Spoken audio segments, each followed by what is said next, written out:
मंत्र पाठ।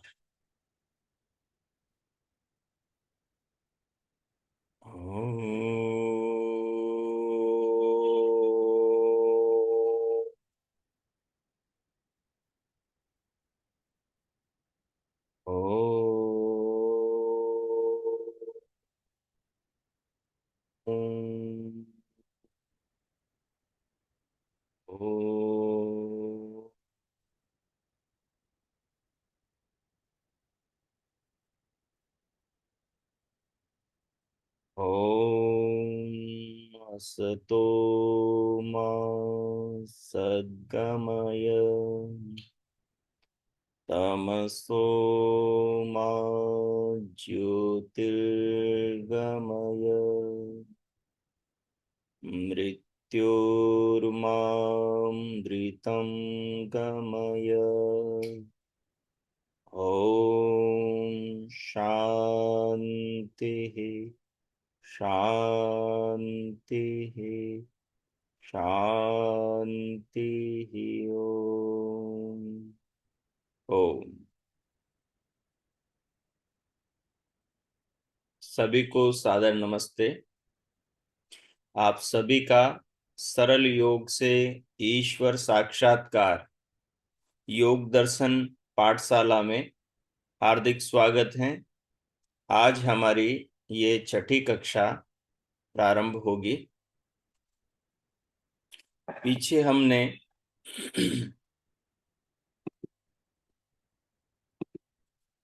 उपनिषदों के अंदर, वेदों के अंदर योग का स्वरूप क्या है उस पर विचार किया। और इससे पिछली कक्षा के अंदर हमने उपनिषदों के अंदर जो योग की पद्धति बताई है, योग की जो प्रक्रिया बताई है कि किस प्रकार से योगाभ्यास करने पर साधक को ब्रह्म साक्षात्कार से पूर्व कैसी कैसी ध्यान में अनुभूतियां होती हैं, उन अनुभूतियों पर हमने विचार किया था। वो अनुभूतियों को हमने सविस्तार समझा था।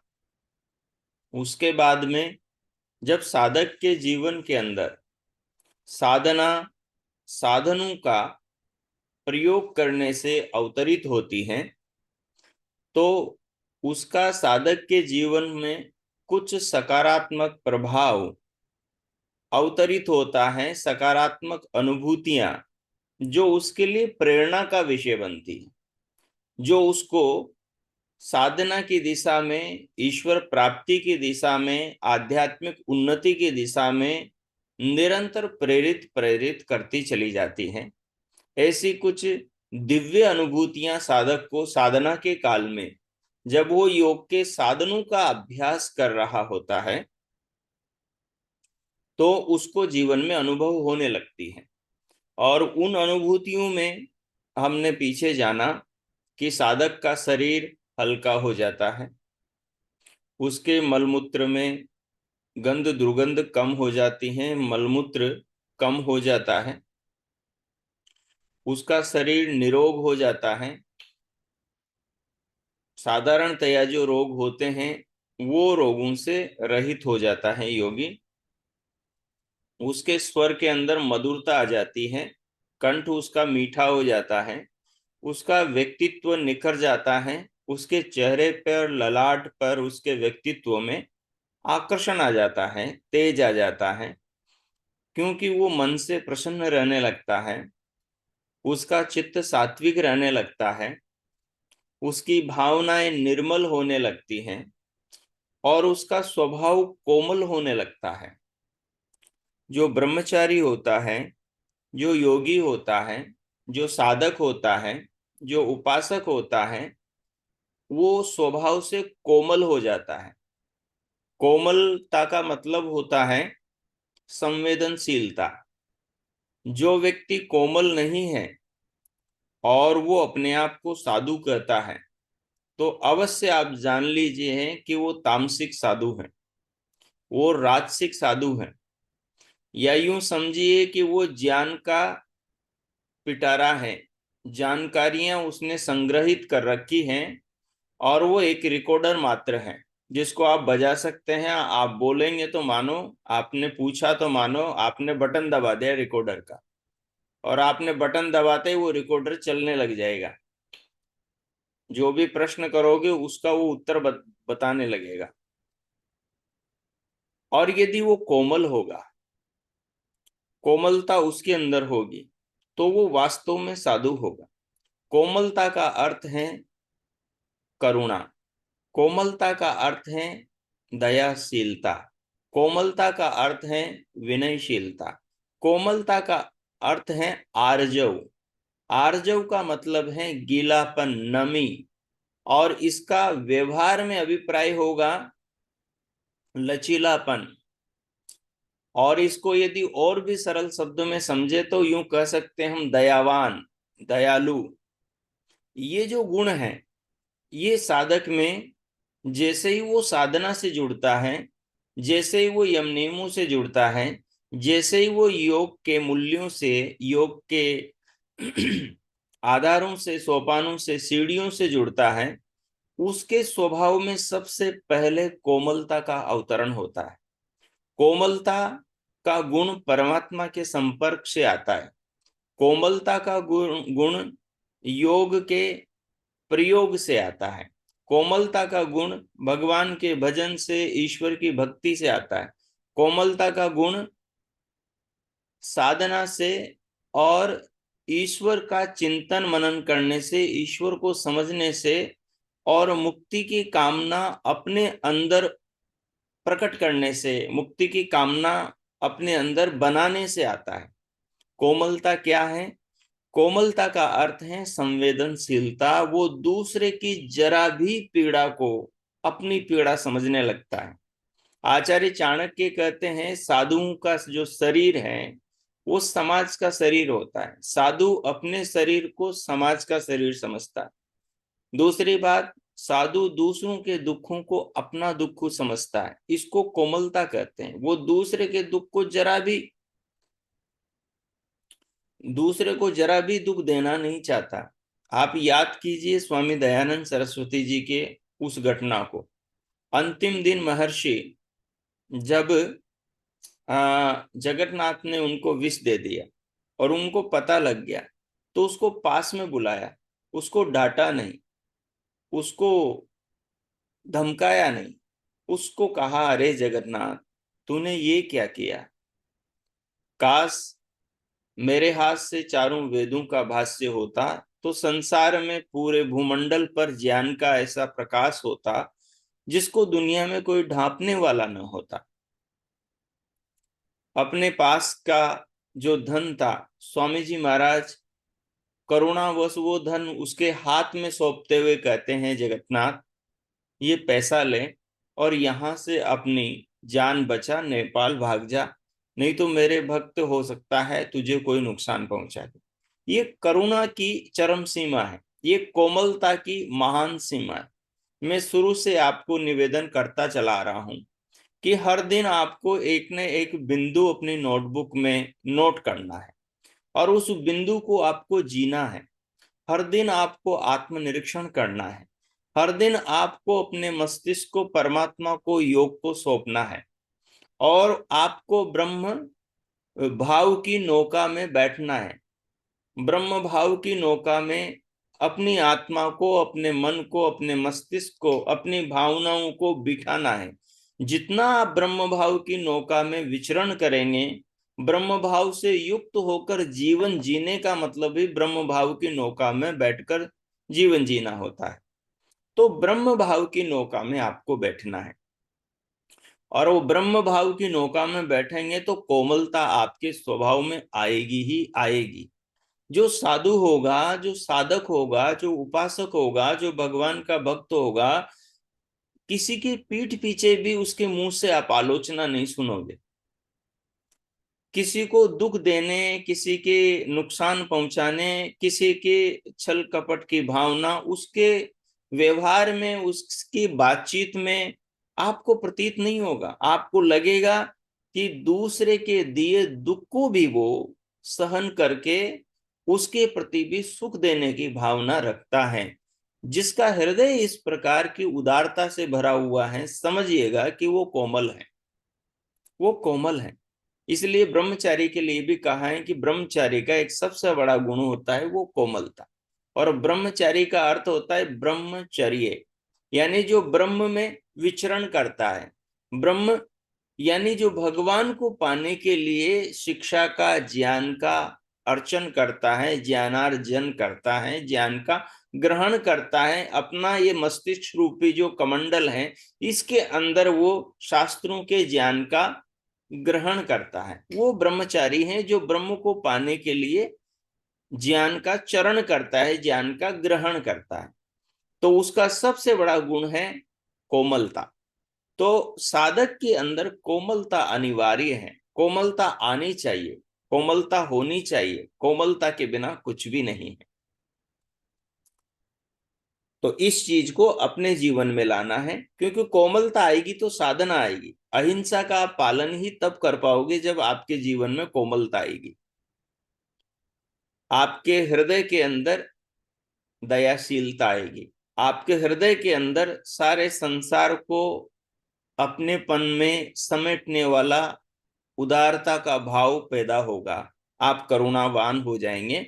तो समझिए कि आप साधक हो गए हैं।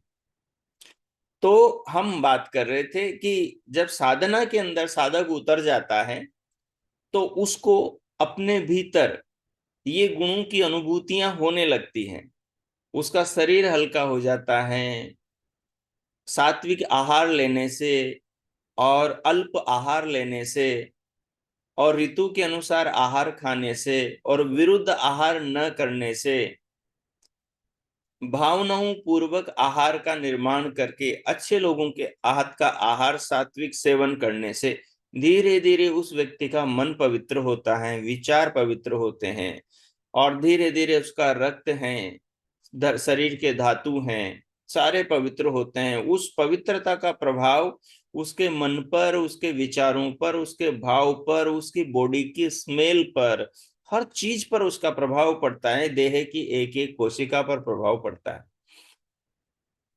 तब जाकर उसका शरीर के धातु में जब परिवर्तन आता है तो फिर वो आगे जाकर वीर्य से तेज में बदलता है, ओज में बदलता है, चेहरा चमकने लगता है। तो ये कब होता है? जब साधक साधना के साधनों को जीवन में अंगीकार कर लेता है, स्वीकार कर लेता है। ये नहीं किताब पढ़ी और सत्संग में बैठे, प्रवचन सुना, और सुना, सुनने के बाद में फिर उठाकर एक तरफ रख दिया कि चलो जी हो गया।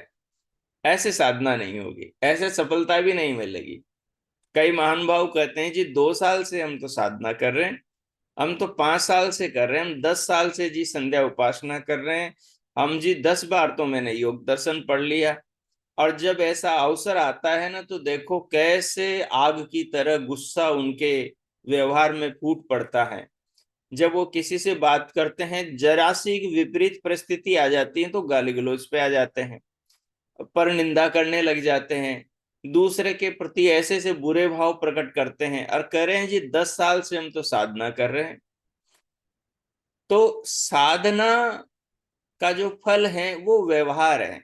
यदि सच में व्यक्ति साधना के साधनों का, योग के साधनों का, अष्टांग योग यम नियम का यदि पालन कर रहा है तो वो उसके व्यवहार में दिखाई देने लगे, कपड़ों में नहीं, तिलक छापे में, माला में नहीं, उसके रहन सहन में नहीं। ये तो भेष तो कोई भी बदल लेता है, कोई वानप्रस्थी बन जाए, कोई सन्यासी बन जाए, कोई नैष्ठिक बन जाए, कोई ब्रह्मचारी बन जाए, कोई कपड़े बदल लें, कपड़े कोई नए डिजाइन के सिला लें, उनसे कोई फर्क नहीं पड़ता। असली जो साधुत्व है ना वो व्यक्ति के आचरण में होता है, वो व्यक्ति के शब्दों में होता है, वो व्यक्ति की भावनाओं में होता है, वो व्यक्ति के व्यवहार में होता है, वो व्यक्ति के लेन देन में होता है, वो व्यक्ति की उदारता में होता है। तो ये जब व्यक्ति व्यवहार करता है तो वो चीजें बाहर झलकने लगती। तो इसलिए कहा है कि उस व्यक्ति के शरीर में हल्कापन आ जाता है, वो उसका शरीर आरोग्यवान हो जाता है, और उसके जो लालसाएं हैं, इच्छाएं हैं इंद्रियों की, विषयों के प्रति, वो भी सिमटने लगती है, कम होने लगती है। अनावश्यकता का धीरे धीरे वो त्याग कर देता है, परिग्रह धीरे धीरे खत्म होने लगता है, ब्रह्मचर्य पर नियंत्रण होने लगता है, धीरे धीरे वो सामाजिक चीजों के महत्व को कम करके ईश्वर के महत्व को उसके जीवन में अधिक महसूस करने लगता है। ईश्वर का महत्व ज्यों ज्यों बढ़ता है त्यों त्यों संसार का महत्व कम होने लगता है, और जिन चीजों का महत्व कम होने लगता है उन चीजों को वो व्यक्ति बहुत सावधानी से करता है, बहुत सावधानी से करता है। तब फिर उसका स्वर मधुर होता है, उसके शरीर में मलमूत्र की न्यूनता होती है, और आदि आदि उसके जीवन में परिणाम घटित होने लगते हैं। तो इस प्रकार से कल का हमने संक्षेप में ये आवृत्ति कर ली है। अब आगे कह रहे हैं कि वो जो योग साधक है जिसको परमात्मा का साक्षात्कार होता है, आत्मा का साक्षात्कार होता है, परमात्मा से पहले आत्मा का होता है। जिसने आत्मा को नहीं जाना वो परमात्मा को समझ ही नहीं पाएगा। ठीक है, ज्ञान के रूप में किताबों में जो बताया है उस आधार पर सामान्य रूप में समझ सकता है, वो महसूस कर सकता है, लेकिन जो वास्तविक जो अनुभूति के रूप में है, जो अपने से समझ में आएगा, एक होता है दूसरे से समझना। जैसे हम जो शास्त्र पढ़ रहे हैं ये सब हमारे पूर्वजों के अनुभव है, ऋषि मुनियों के अनुभव है, ये उनके अनुभव से निकली हुई बातें हैं जो उन्होंने शब्दों में डाल दी है। लेकिन ये जब अपनी अनुभूतियां बनेगी ना तब इन शास्त्रों का ठीक अर्थ हमारे समझ में आएगा। अभी जो समझ रहे हैं ये अर्थ जब हम उन चीजों को अनुभव करेंगे इन पर चलकर अपने निज जीवन में, तो फिर उसका अभिप्राय थोड़ा बदल जाएगा, अलग ही, उस समय आप अलग ही कुछ महसूस करेंगे। आप कहेंगे अरे मैं तो इसके बारे में ऐसा सोचता था, उन्होंने मुझे ऐसे बताया था, और अब अनुभव के बाद में ये और कुछ लगने लगता है। ऐसा होगा, कई चीजों के बारे में ऐसा होगा। तो आगे कह रहे हैं कि अब इस प्रकार साधना करने वाले साधक को आत्मा की अनुभूति कैसी होती है, तो उसके बारे में उपनिषदकार कहता है। तो देखिए आगे, फिर योग के मार्ग पर चलते हुए योगी को जो आत्मा का साक्षात दर्शन होता है उसको इस तरह वर्णन किया है उपनिषदों में। तो कह रहे हैं यथैव बिंबम मृदयोपलिप्तम तेजोमयम भ्राजते तत्सुधातम तद्वा आत्मतत्वम प्रसमीक्ष्य देहि एक कृतार्थो भवते वीतशोकः। यथैव बिंबम मृदयोपलिप्तम तेजोमयम भ्राजते तत्सुधातम तद्वा आत्मतत्वम प्रसमीक्षिदेहि प्रसमीक्षिदेहि एकः कृतार्थो भवते वीत शोक। बहुत प्यारी बात निकाली, सार निकाला है, अमृत निकाल कर दिया है। क्या कह रहे हैं, यथैव यथा एव, जैसे बिंबम मृदयोपलिप्तम, बिंबम, बिंब कहते हैं या रत्न को, कोई मणि हो जो अपने आप चमकती हो, ठीक है, तो कहते हैं यथैव बिंबम, कोई मणि, मृदयोपलिप्तम, अब कहते हैं मृत से, मृत कहते हैं मिट्टी को, कर मृदयोपलिप्तम, कोई मणि है जो मिट्टी में लिपटी हुई है, कीचड़ में लिपटी हुई है, ठीक है, लिपटी हुई है। तेजोमयम भ्राजते तत्सुधातम, अब जैसे वो धोने पर पानी से, सुधातम जल से उसको शुद्ध करने पर वो चमकने लगती है, तेजोमय होकर चमकने लगती है। जैसे कोई मणि जिसमें अपना प्रकाश हो और वो मणि कीचड़ में लिपट करके उसका सारा प्रकाश उस कीचड़ में छिप जाता है, कीचड़ में सारा प्रकाश उसके अंदर छिप जाता है। अब जब उस मणि को कीचड़ से उठा करके जब कोसे पानी से धो लेंगे तो ऐसी चमकेगी, सब ओर से रश्मियां फेंकेगी, किरणें फेंकेंगी, ठीक है।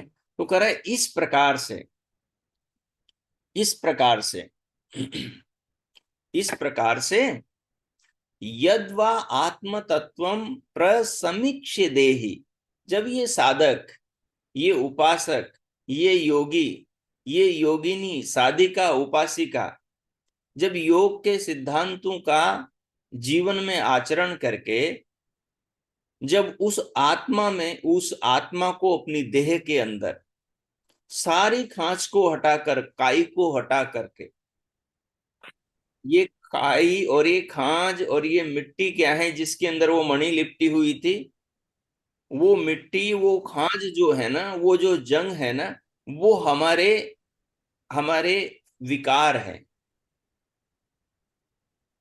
वो रजोगुण और तमोगुण से संबंधित जो ईर्ष्या, द्वेष, काम, लोभ, मोह या फिर इंद्रियों के विषयों के जो संस्कार भरे हुए हैं हमारे चित्त में, जो बार बार आकर वो संस्कार उदित होते हैं और आत्मा को अपने प्रभाव में बहा ले जाते हैं। जैसे एक बिलोर का पत्थर होता है, उसमें उसके सामने जो चीज ले जाओगे उसकी ओर से भी वही दिखेगी। जैसे शीशे के सामने आप खड़े हो जाते हैं, तो आप खड़े हो जाएंगे तो शीशे में वही दिखाई देगा जो आप हैं, जैसे आप हैं। तो जैसी वृत्ति होती है, आत्मा उस वृत्ति के अनुरूप अपने आप को मानने लगता है। इसी बात को योग दर्शन में समाधि पाद में भी बताया है, वृत्ति सारूप्यम इतरत्र।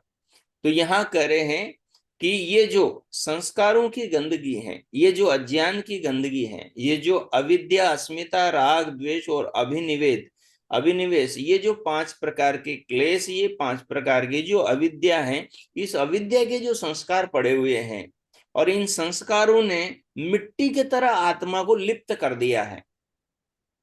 और आदमी की मानसिकता, आदमी की अपने बारे में मान्यता कैसी बन गई है, जैसी वो अविद्या है, जैसी वो जानकारी है उसके पास, जैसा उसने सोचा है, मैं स्त्री हूं, ये एक मान्यता, ये अविद्या जनित मान्यता है।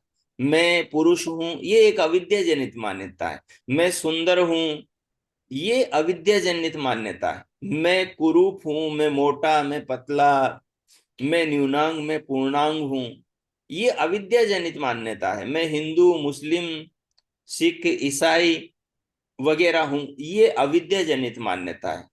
शरीर को स्वयं कहना, शरीर अलग है और आत्मा तत्व अलग है। जब हम आत्मा की बात करेंगे, जब आत्म तत्व का हम विश्लेषण करेंगे, तो ये भाव अपने भीतर आना चाहिए।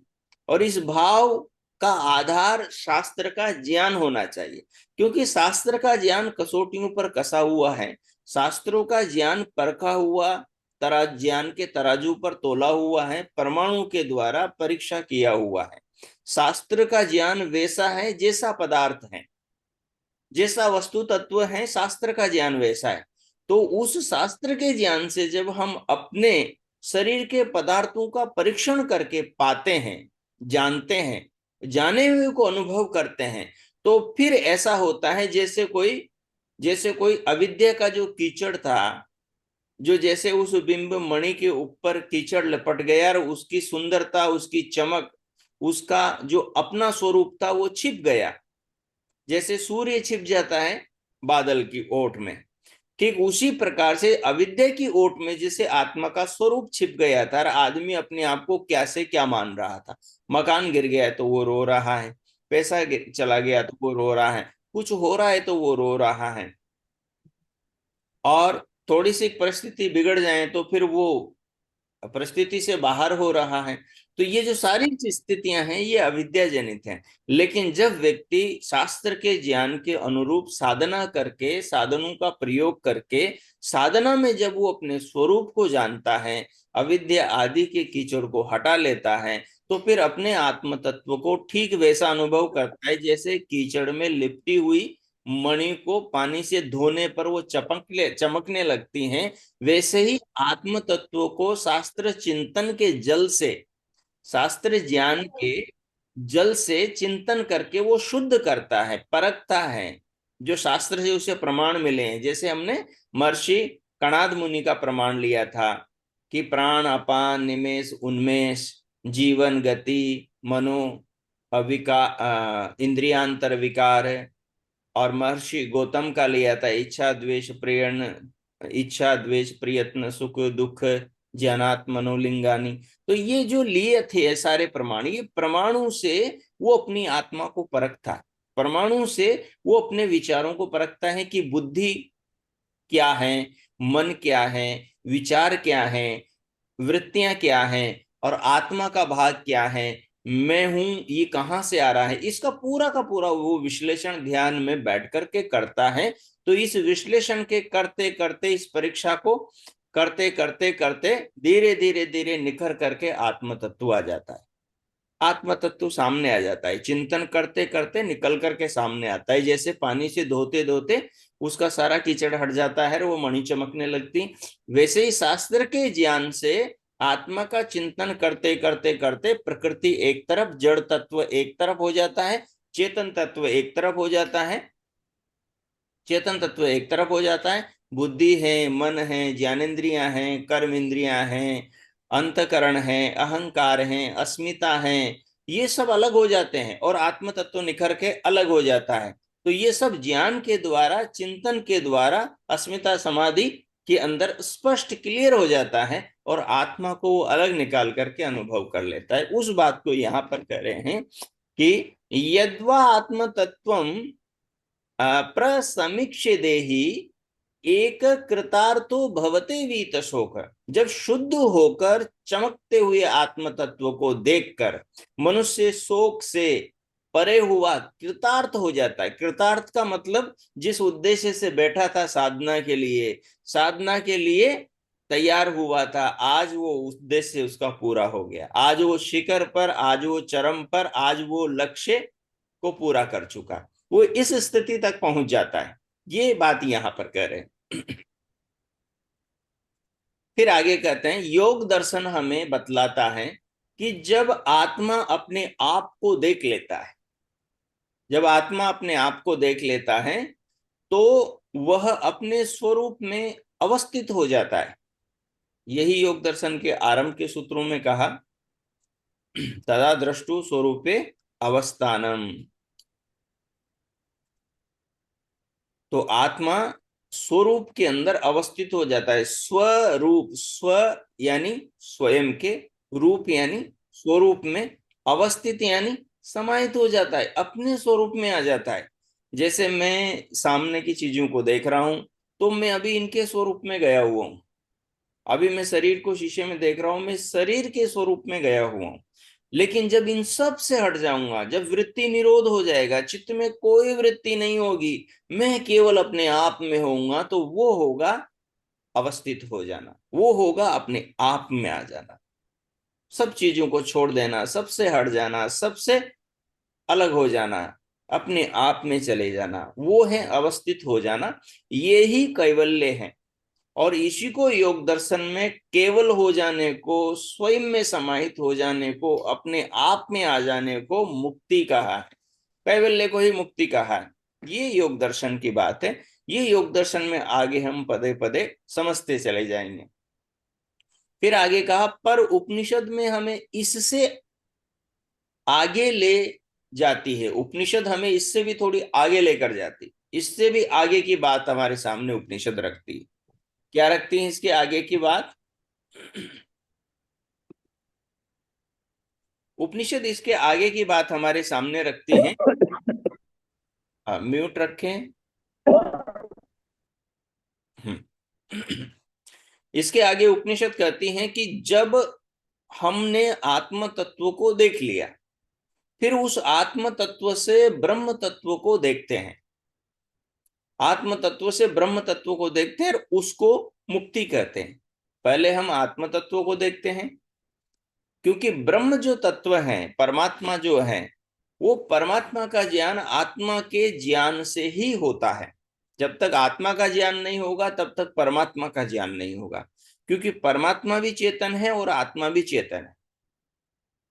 जब एक चेतन तत्व का दर्शन हो जाता है, एक चेतन तत्व की अनुभूति हो जाती है, तो फिर उसके जैसा दूसरा चेतन तत्व है, उसका भी उस अनुभूति के आधार पर बोध हो जाता है, उस अनुभूति के आधार पर उसका भी ज्ञान हो जाता है। इस बात को आगे यहाँ पर उपनिषद में बहुत सरल शब्दों में समझाया है, आपके आराम से ये बात समझ में आएगी।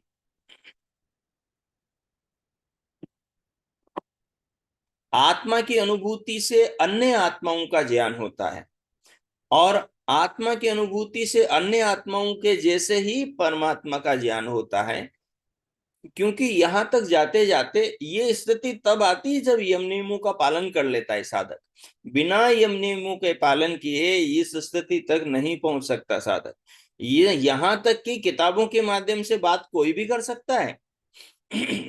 कोई भी विद्वान, कोई भी साधक, कोई भी ज्ञानी, कोई भी सामान्य विशेष व्यक्ति शास्त्र को रटकर, शास्त्र को समझ करके, श्लोक मंत्र कंठस्थ करके कोई भी बोल सकता है, समझा सकता है, अपने ज्ञान की धाक आपके ऊपर जमा सकता है।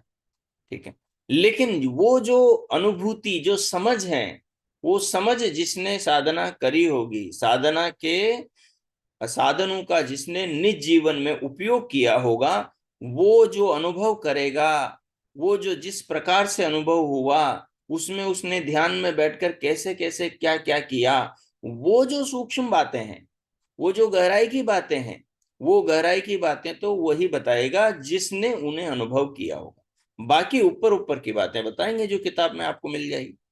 तो इसलिए इसलिए यदि हमें इस स्थिति तक पहुंचना है तो उस स्थिति तक पहुंचने के लिए हमें ये तो करना ही पड़ेगा। उसके बिना कोई रास्ता नहीं है, उसके बिना कोई मार्ग नहीं है उस तत्व तक पहुंचने का। तो देखिए आगे उसी बात को बताते हुए कह रहे हैं, यदात्म तत्वेन तु ब्रह्म तत्वम दीपोप येन इह युक्त प्रपश्येत अजम ध्रुवम सर्वतत्वैर्विशुद्धम ज्ञात्वा देवम मुच्यते सर्वपासै। ज्ञात्वा देवम मुच्यते सर्वपासै।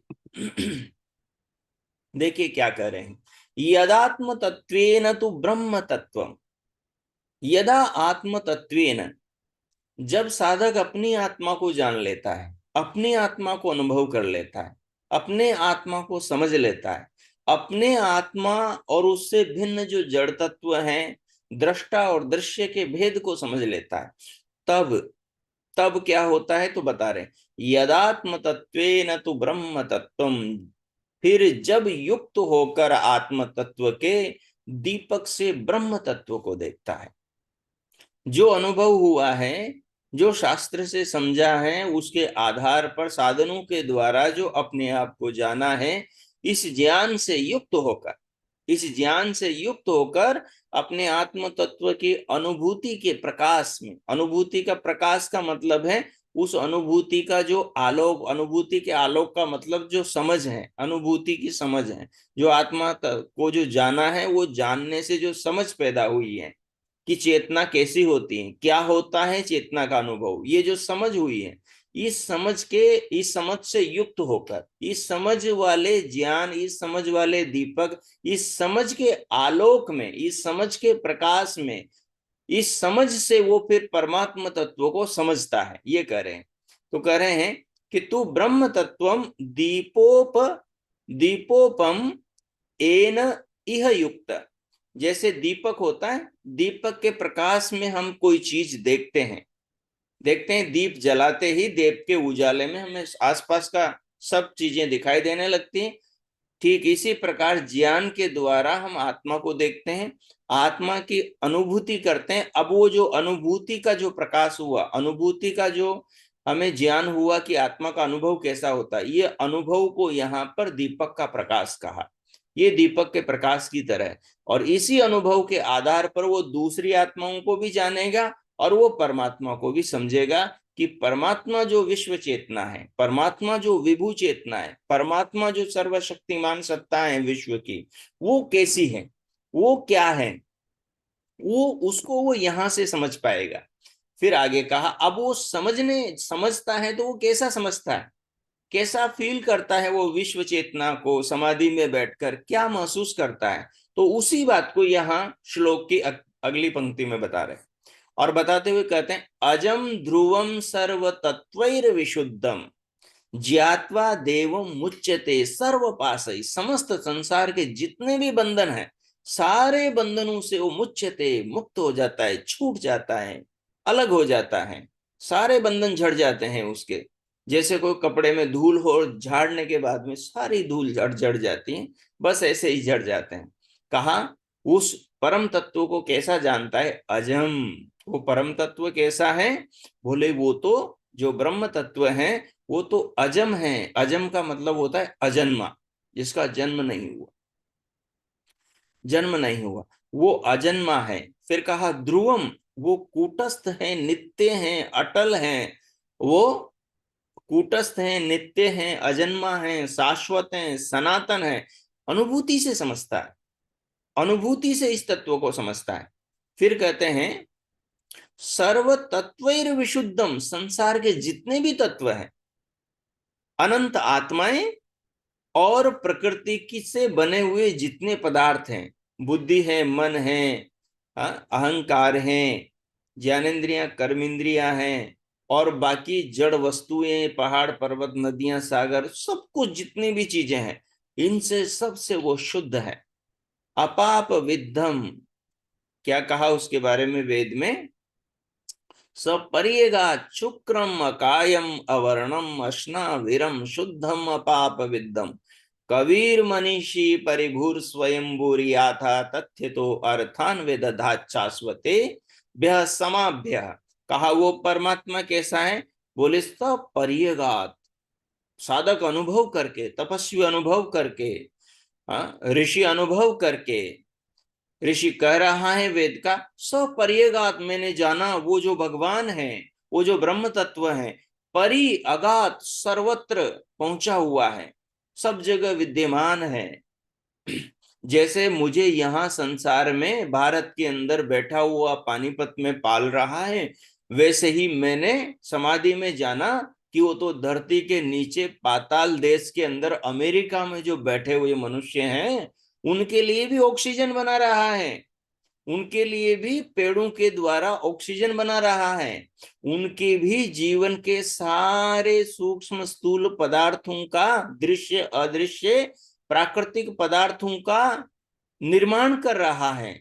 वो अणु अणु में वहां भी विद्यमान है, अणु अणु में वो यहाँ पर धरती के ऊपर इस साइड में भूगोल के इस भाग में भी विद्यमान है। मैंने समाधि से जाना कि जैसे वो मेरी रक्षा कर रहा है, वैसे ही संसार के हर मनुष्य, किसी भी जाति में, किसी भी वर्ण में, किसी भी पंथ में कोई हो, वो मनुष्य हो, पशु हो, पक्षी हो, कृमि कीट पतंग हो, पेड़ हो, पौधा हो, बेल हो, घास फूस हो, कुछ भी हो, वो सबके अंदर विद्यमान है, सबकी रक्षा कर रहा है।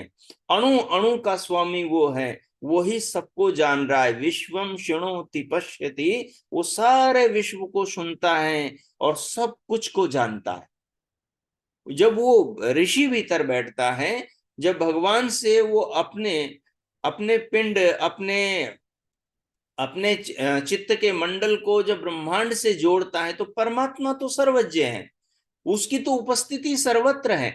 जब साधक निर्मल हो जाता है, जब लोक के प्रति, विश्व के प्रति, प्राणियों के प्रति करुणावान हो जाता है, जैसे भगवान को परम कारुणिक कहा, जो भगवान की संगत करेगा वो भी करुणावान हो जाएगा। भगवान परम निर्मल है, जो उनकी संगत करेगा वो भी निर्मल हो जाएगा। भगवान परम दयावान है, तो जो भगवान की संगत करेगा वो भी दयावान हो जाएगा। भगवान न्यायकारी है, जो भगवान की संगत करेगा वो भी न्यायकारी हो जाएगा।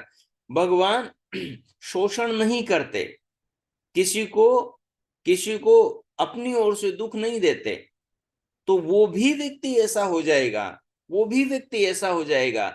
अज्ञानी, जैसे अज्ञानी लोग भगवान पे ऊपर गालियां भी निकाल देते हैं, भगवान को कोसते भी हैं, और भगवान के नाम से मूर्तियां बनाकर, भगवान के नाम से झूठे भगवान बनाकर, भगवान के नाम से राजनीति करके, भगवान के नाम से व्यापार, षड्यंत्र और धन भी कमाते हैं। भगवान के नाम से कितनी धोखेबाजी दुनिया में चल रही है, ठीक है, ऐसा भगवान के नाम से। लेकिन भगवान उन चीजों से प्रभावित नहीं होते, ठीक है। वो गलत करके मनुष्य भगवान के नाम से किसी को दुख दे रहा है तो उसका तो दंड देते हैं, लेकिन वो भगवान को, भगवान की झूठा वो कर रहा है या भगवान को गाली दे रहा है, उसका भगवान उसे दंड नहीं देते। अब इस चीज को, ये महामानवों में भी आती है, ये ऋषियों में भी आती है ये बात। जब भगवान की संगत करता है तो मानव में महामानवता आती है, फिर इंसान के अंदर देवत्व आता है। अब वो कैसे आता है? ये इस प्रकार से आता है, आप महर्षि के जीवन में देख सकते हैं। कई लोग उनको गालियां देते थे, पत्थर फेंकते थे, ईंटें फेंकते थे, कीचड़ फेंका है, ठीक है, कई लोग मारने भी आए हैं, लेकिन उन्होंने अपना बचाव किया है। लेकिन जिसने नुकसान पहुंचाया उसको नुकसान नहीं पहुंचाया है।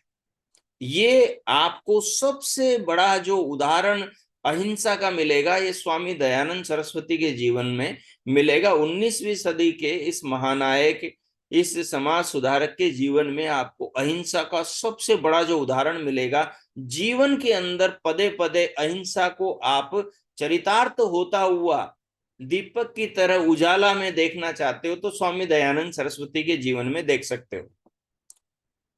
कितनी उदारता थी उस महामानव के अंदर।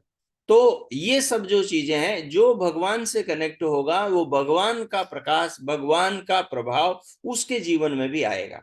उसके भी आचरणों के अंदर वो महक आने लगेगी, वो भी वैसा बनने लगेगा। तो ये कह रहे हैं कि सर्व तत्वैर विशुद्धम, भगवान तो पूर्ण रूप से विशुद्ध है, और इस विशुद्धता को जो देखता है उसके जीवन में भी वो विशुद्धता आती है। सपरियेगात शुक्रम कायम अवर्णम, वो देखता है कि वो क्रांतदर्शी, अरे वो तो शीघ्रकारी, अरे वो तो हर क्षण क्षण के अंदर संसार की हर वस्तु को धारण किए हुए हैं। धारण किए एक धारा की तरह सृष्टि चल रही है। जैसे पानी की धारा बहती रहती है, पानी की धारा में हर बूंद और बूंद का हर कण, जल का हर अणु, सारे अणु मिलकर एक धारा, एक तरल रूप ले रहे हैं। भगवान इस प्रकार से सारी सृष्टि के अंदर निरंतर कर्म करते हैं। वो विश्वकर्मा का कर्म रुकता ही नहीं, निरंतर करता है। एक प्रकार का कर्म नहीं होता, उत्क्षेपण अवक्षेपण सब प्रकार के, नाना प्रकार की गतियां आपके शरीर में, शरीर के अंदर आप भोजन करते हैं तो भोजन करते हैं तो कुछ धातु ऊपर से नीचे जाते हैं, कुछ शक्तियां नीचे से ऊपर जाती हैं, रक्त इधर से इधर जाता है, उधर से इधर जाता है, बहुत सारी संवेदनाएं इधर से उधर जाती हैं, तो बहुत सारी अनंत क्रियाएं हैं। वो जब ध्यानस्थ होकर ब्रह्मांड के अंदर इनका चिंतन करता है तो उस ब्रह्मांड के नजारे को देखता है, और देखने के बाद में फिर शास्त्र में लिखता है ऋषि। और वेद के मंत्र को उसने देखा, जाना ऋषियों ने, साक्षात कृत धर्मा, उन्होंने देखा जाना, सत्य के वो दृष्टा हुए। और फिर उन्होंने कहा कि उस परमात्मा का तो कोई शरीर नहीं है, कोई गोलक नहीं है, कोई नाड़ियां नहीं है। परियेगा शुक्रम अकायम अवर्णम, अकायम काया नहीं है, अवर्णम गोलक भी नहीं है जिनसे वो झांकता हो, और अश्नाविरम नसनाड़ियां भी नहीं है, शरीर नहीं है, गोलक नहीं, नसनाड़ियां कहां से होगी। शुद्धम अपाप विद्धम, और वो शुद्ध है, पूर्ण रूप से पवित्र है, अपाप विद्धम, और पापों से रहित है। और कवि, वो संसार का, इस संसार रूपी काव्य का कवि है, वो वेद रूपी काव्य का कवि है। ये दोनों काव्य उसी के हैं, दृश्य काव्य और श्रव्य काव्य। तो इस प्रकार से वो संसार के अंदर देखता है, उस चीज को साक्षात अनुभव करता है, और फिर देखता हुआ आगे बढ़ता चला जाता है।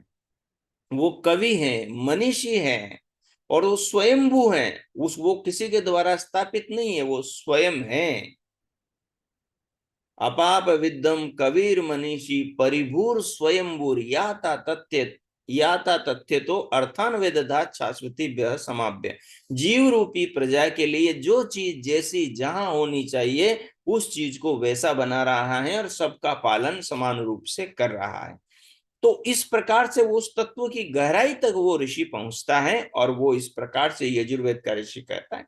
तो बात यह है कि वो ऋषि जब आत्म तत्व के प्रकाश में, जब परमात्मा तत्व की ओर बढ़कर परमात्मा के सपोर्ट से जब वो परमात्मा को जानता है, परमात्मा की अनुभूति करके फिर वो व्यक्त कर रहा है कि वो भगवान तो अजम अजन्मा है, ध्रुवम, वो तो कूटस्थ नित्य हैं, अटल हैं, सनातन हैं, शाश्वत हैं, सर्व तत्वैर विशुद्धम, वो समस्त तत्वों से, समस्त आत्माओं से सबसे अधिक शुद्ध है। और ज्ञात्वा, ऐसा वो भगवान को जानता है, ऐसा वो भगवान को जानता है। देवम उच्यते सर्व पासई, इस तरह उस महान देव को देवादि देव उस महादेव परमात्मा को जानकर सृष्टि के सारे पासों से, सारे बंधनों से, सारे मोह के बंधनों से, राग द्वेष से, ईर्ष्या छल कपट से, तमाम प्रकार के सांसारिक बंधनों से मुक्त हो जाता है, मुक्त हो जाता है।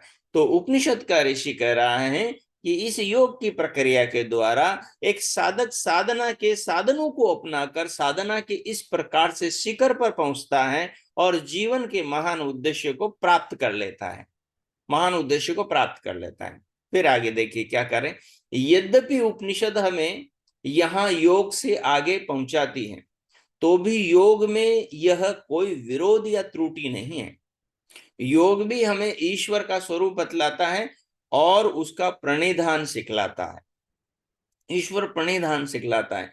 ईश्वर से जुड़ के रहना, प्रतिपल ईश्वर से पूछ पूछ करके काम करना, ईश्वर के भाव में अपने आप को बनाए रखना और बुराई की ओर अपने मन इंद्रियों को जाने से रोकना, ये जो सारी चीजें हैं, ये सारी चीजें इस बात से जुड़ी हुई हैं, इस बात से जुड़ी हुई हैं, ईश्वर प्रणिधान से।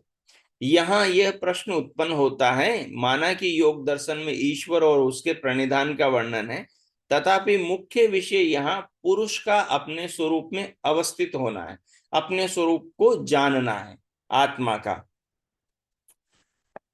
होना ही वर्णन किया गया है। इसी को कैवल्य माना गया है योग दर्शन में। ईश्वर प्रणिधान भी आत्म दर्शन के उपाय के तौर पर वर्णन किया है योग दर्शन में, न कि मुख्यतया। तो ये सब चीजें हम वहां पर पढ़ेंगे और समझेंगे, और आत्मा को, परमात्मा को कैसे जाना जाता है योग दर्शन की भाषा में, उसका कैसे ज्ञान होता है, तो उसके बारे में आगे बताया है। योग दर्शन का समाधि पाद का 29वां सूत्र यहाँ पर दिया है। ततः प्रत्येक चेतनादिगमो अभ्यंतराया भावश्य।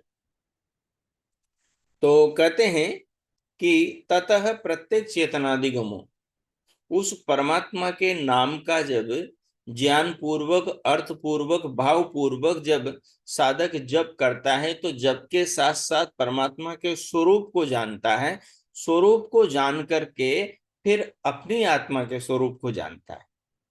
ओम के भाव पूर्वक, अर्थ पूर्वक जप से परमात्मा के स्वरूप को जानता है, परमात्मा के स्वरूप को जान करके अब ये किस परमात्मा के किस स्वरूप को जानता है, फिर अपने स्वरूप को जानता है, इसकी चर्चा आगे बहुत सूक्ष्मता से आगे चलेगी, जिसको हम अगले पार्ट में करेंगे। तब उपनिषद और योग की मुक्ति में भेद क्यों नहीं? इसके उत्तर में यह यही कहते हैं, हाँ निसंदेह इसमें भेद नहीं, भेद परम तात्पर्य पर न पहुंचने में प्रतीत होता है। ब्रह्म के दो स्वरूप हैं, ब्रह्म के दो स्वरूप हैं, एक ब्रह्म का सबल स्वरूप है, दूसरा ब्रह्म का शुद्ध स्वरूप है। तो वो जो शुद्ध स्वरूप और जो सबल स्वरूप है, वो दोनों समझने की चीजें हैं।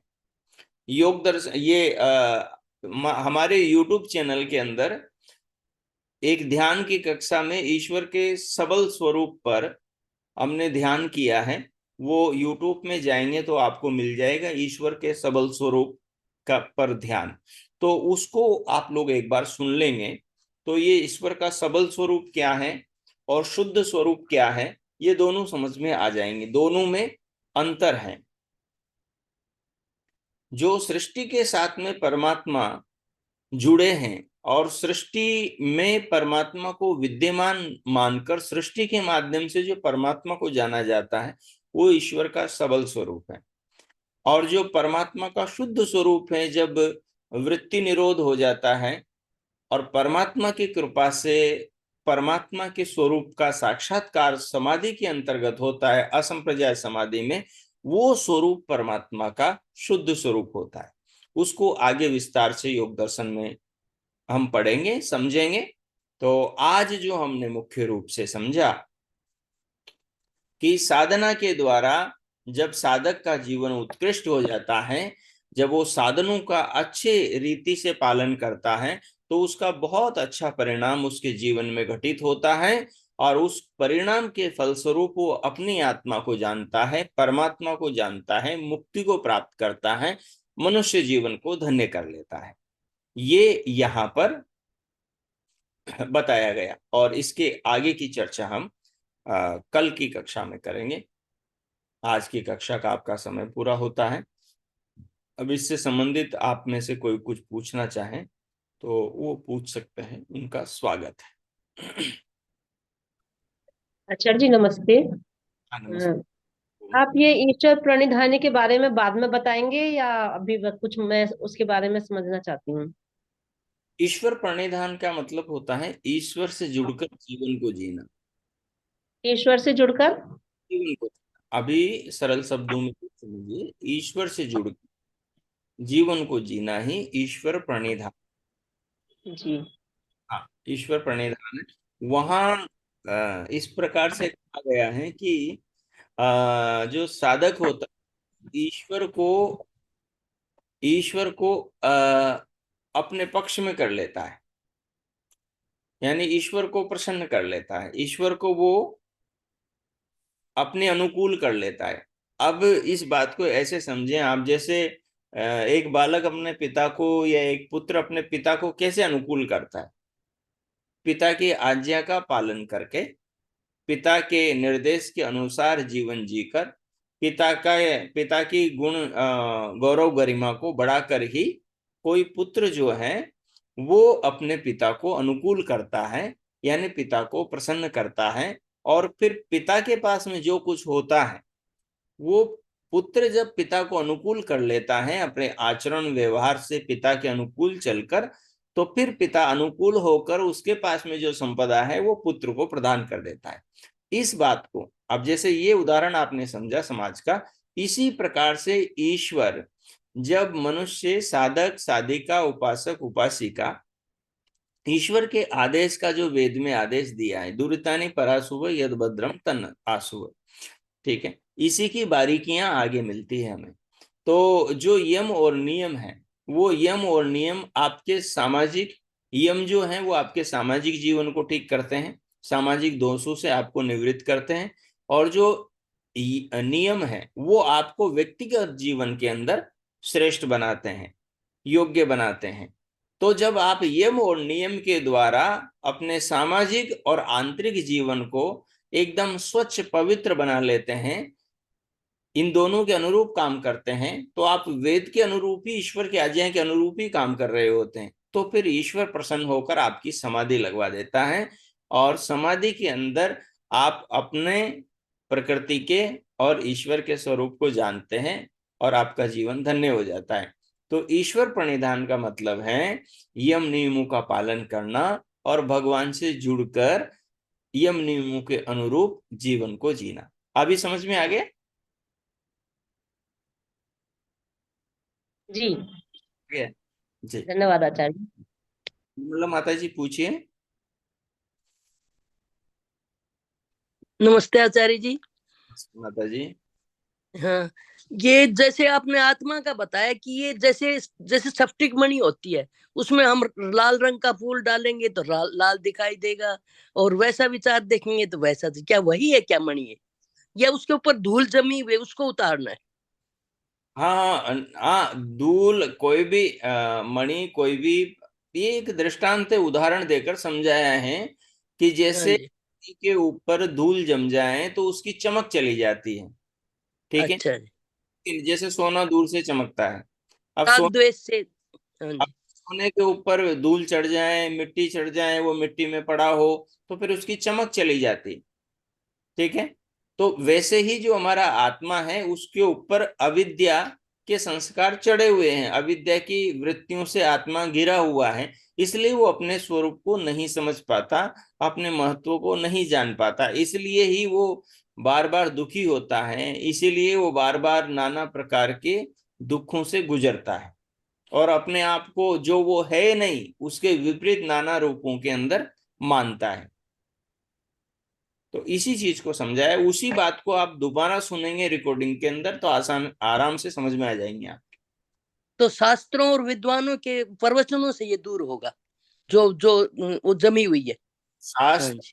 शास्त्रों और विद्वानों के प्रवचन से जो आपको ज्ञान होगा, उस ज्ञान के द्वारा ध्यान में जो आप अपने आत्मा को जानेंगे, उस ज्ञान से ये आपके भ्रम दूर होंगे। केवल किताब पढ़ लेने से, केवल विद्वानों को सुनने से नहीं होंगे। ये इस ज्ञान के द्वारा जब आप ध्यान करेंगे, और ध्यान के द्वारा जब आत्म तत्व को जानेंगे, और समाधि के अंदर जब आत्मा का साक्षात्कार होगा, तब दूर होगा। ये अभिप्राय। धन्यवाद जी, धन्यवाद आचार्य जी, आ गया समझ।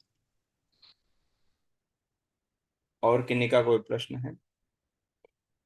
किन्हीं का कोई प्रश्न नहीं है तो फिर इतना ही रखते हैं, शांति पाठ करेंगे।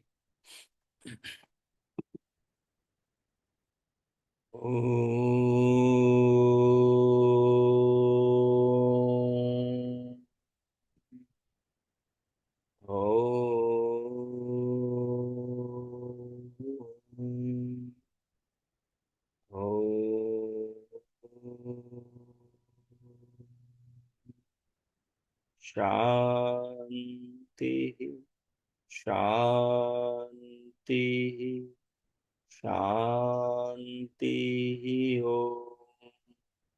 ओम। जी नमस्ते। सभी का धन्यवाद, आप सबने शांति से सुना। बहुत बहुत धन्यवाद, शुभकामनाएं। नमस्ते आचार्य। धन्यवाद नमस्ते आचार्य जी, सबको सादर नमस्ते जी। नमस्ते जी। आचार्य जी, बहुत बहुत धन्यवाद आपका जी। ओम ओम नमस्ते आचार्य जी, बहुत बहुत नमस्ते धन्यवाद आचार्य जी, आपका। सर्वेभ्यो नमः। जी नमस्ते कांति भाई जी। धन्यवाद। समझ में सबके आ रहा है? बहुत अच्छी तरह समझ में आ रहा है। नमस्ते आचार्य जी। हाँ, जी कौशिक जी नमस्ते। आचार्य जी नमस्ते। हाँ नमस्ते बहुत भाई। बहुत नमस्ते आचार्य जी, बहुत बहुत अच्छा धन्यवाद। अच्छा लग रहा है आचार्य जी, बहुत अच्छा लग रहा है। आनंद मत। नमस्ते जी, नमस्ते आचार्य जी। नमस्ते आचार्य जी। हाँ, नमस्ते कृष्ण जी। लगभग मैं आपकी आवाज पहचान लेता हूँ जो ओम नमस्ते आचार्य जी। हाँ पहचान लिया, कांता नागपाल माता जी। पहले नहीं पहचानी मेरी आवाज आपने। ओम नमस्ते, धन्यवाद जी आपका बहुत बहुत। आचार्य जी कल भी कक्षा होगी क्या? हाँ कल भी कक्षा, संडे को भी होगी? कल भी होगी, कल भी होगी। अच्छा ठीक है। कल क्या है? Sunday Sunday. है ना? अच्छा अच्छा, तो कल भी करेंगे, क्या करेंगे और। ठीक है। ये है। ठीक है आचार्य जी। अच्छा, किन्हीं का प्रश्न आया है, स्नेहा जी का है। आत्मा क्या है? क्या आत्मा बिना शरीर के? आत्मा चेतन तत्व है, और आत्मा बिना शरीर के रह सकता है, रहता ही है। आत्मा तो शाश्वत है, सनातन है, हमेशा रहेगा। शरीर नहीं होगा तब भी रहेगा, शरीर होगा तब भी रहेगा। सूक्ष्म शरीर के साथ में रहेगा, कारण शरीर के साथ में रहेगा, कभी जन्म होगा तो स्थूल शरीर के साथ में रहेगा। तो आत्मा रहेगा, वो तो हमेशा रहेगा। और आत्मा क्या है? चेतन तत्व है, एक पदार्थ है, एक वस्तु है, चेतना है, उसकी अनुभूति होती है। वो समाधि के द्वारा जानने में आता है, और इतना जानने में आता है कि संदेह नहीं रहता, पूरी संतुष्टि हो जाती है।